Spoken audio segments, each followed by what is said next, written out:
Do you know Topsy and Turvy Land? I guess you do. Do you know Topsy and Turvy Land? Well, we will too. Topsy and Turvy Land, you walk on your hands, but be careful when in this land. Hello everyone. Oh, it's so good to see you again today. I am quite excited about this chapter. It sounds really exciting. The land of Topsy and Turvy. What is Topsy and Turvy Land like? Asked Joe, taking another pop cake. Never been there, said Moonface, but I should think it's quite safe, really. It's only just come there, so I should think it'll stay for a while. We could go up and see what it's like, and then come down again if we don't like it. Silky, Saucepan, and I will come with you if you like. Moonface turned to Saucepan Man, who was enjoying his 5th pop cake. Saucepan, we're going up the ladder, he said. Are you coming? Humming, said Saucepan Man, looking around as if he thought there might be bees about.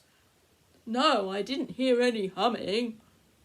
I said coming, said Moonface. Oh, coming, said Saucepan Man. Of course I'm coming. Are we going to take lunch?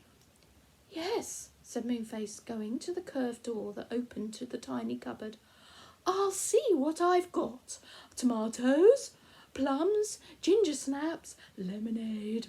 I'll bring them all. He put them into a basket. Then they all went out of the funny curved room to the top of the big branch outside. Moonface shut the door. Joe led the way to the very top of the Faraway Tree. Then suddenly Rick gave a shout of astonishment. Look! He cried. There's an enormous white cloud above us and around us. Isn't it mysterious? Sure enough, a huge white cloud floated above them, but just near by was a hole right through the cloud. That's where we go, up into that hole, said Joe.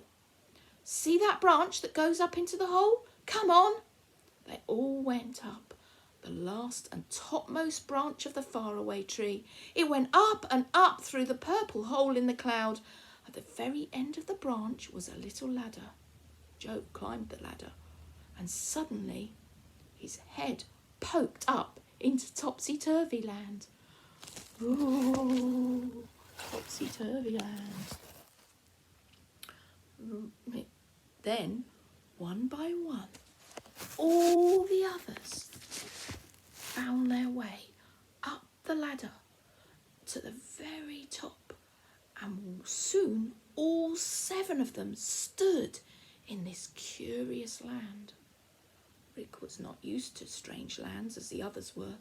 He stood and stared, his eyes wide open, that it really seemed as if they were going to drop out of his head. And indeed, it was a very strange sight he saw. Every house was upside down and stood on its chimney. The trees were upside down. Their heads were buried in the ground and their roots in the air. And the people walked upside down too. They were walking on their hands with their legs in the air. Goodness, what a peculiar thing to do, said Joe. Everyone stared at the folk of Topsy-Turvy Land. They got along very quickly on their hands and often stopped to talk to each other, chattering busily. Some of them had even been shopping and carried their baskets on their foot. Let's go and peep inside a house and see what it's like, all topsy-turvy, said Joe. So they set off to the nearest house. It looked really peculiar standing on its chimneys. No smoke came out of them, but smoke came out of a window near the top. How do we get in? Said Beth. They watched a Topsy-Turvy Man walk on his hands to another house. He jumped in at the nearest window, going up a ladder first. The children looked for the ladder that entered the house they were near. They soon found it. They went up to the window and peeped inside. An old lady was inside the house. She was sitting upside down in an upside-down chair and looked very uncomfortable. She was angry when she saw the children peeping in. She clapped her hands, and a tall man walking on his hands came running in from the next room. "Send those rude children away," shouted the old woman. The tall man hurried to the window on his hands, and the children quickly slid down the ladder because the man looked rather fierce. "It's a silly land, I think," said Joe. "I vote we just have our luncheon and leave this place. I wonder why everything's so topsy-turvy." "Oh, a spell was put on everything and everyone," said Moonface, "and in an instant everything was topsy-turvy. Wouldn't that be a good place to sit and eat our lunch?" It was under a big oak tree whose roots stood out high into the air. Joe and Moonface set out the lunch. It looked very good. "There's plenty for everyone," said Joe. "Have a sandwich, Silky. Saucepan, have a plum." "Crumb?" said Saucepan in surprise. "Is that all you can spare me? A crumb?" "Plum, plum, plum," said Moonface, pushing a ripe one into Saucepan Man's hands. "Oh, plum! So why didn't you say so?" Everyone giggled. They all tucked into the good lunch, and in the middle of it, Joe happened to look round, and he saw something surprising. It was a policeman coming, walking on his hands, of course. "Look what's coming," said Joe, and he had a little laugh. Everyone looked. Moonface went pale. "I don't like the look of him," he said. "Suppose he's come to look for us or something. He couldn't get away from the faraway tree before this land swung away from the top." The policeman came right to the little crowd under the tree. "Why aren't you topsy-turvy?" he asked in a stern voice. "Don't you know the rule in this land is that everything and everyone has to be upside down?" "Yes, but we don't belong in this silly land," said Joe. "And if you were sensible, you'd make another rule, saying that everyone has to be the right way up.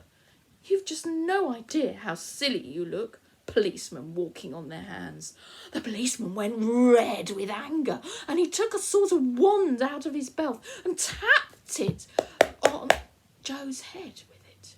"Topsy-turvy," he said. "Topsy-turvy."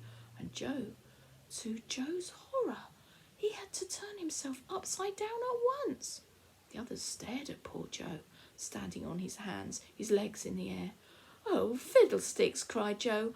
"I can't eat anything properly now because I need my hands to walk with. Policeman, please put me right again."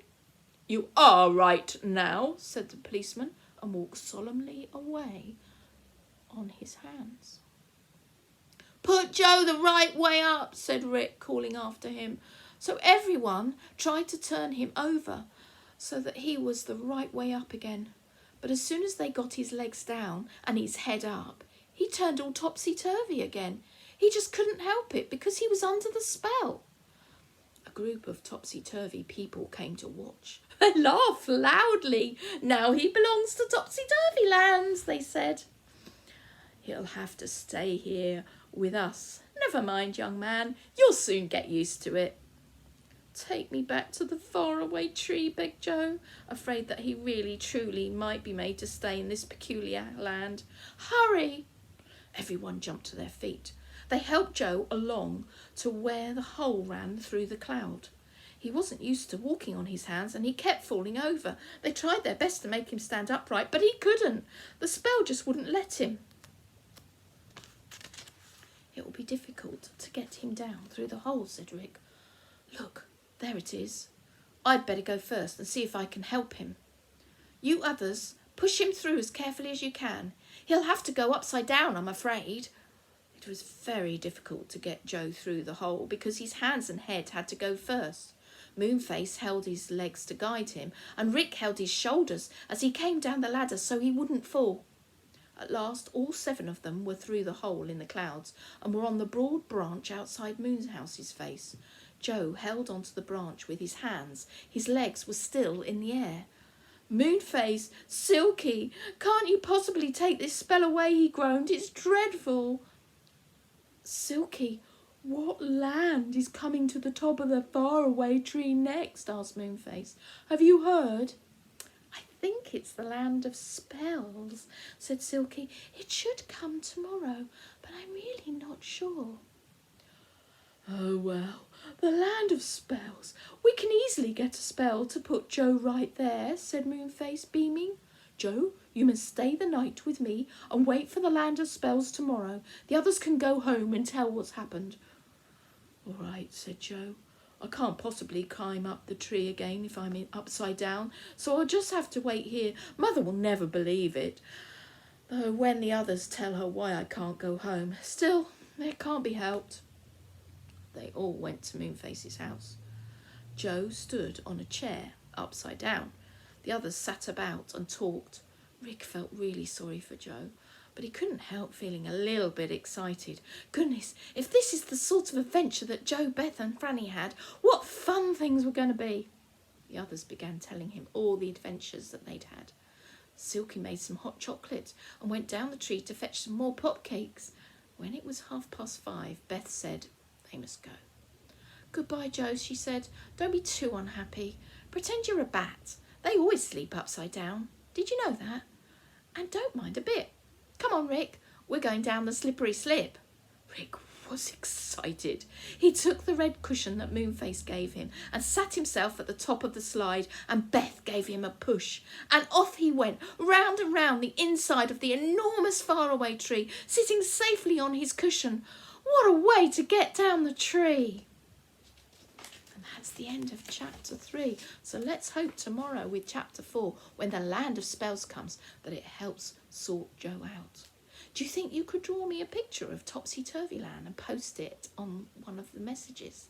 I'd really, really like that so much. See you tomorrow, everyone.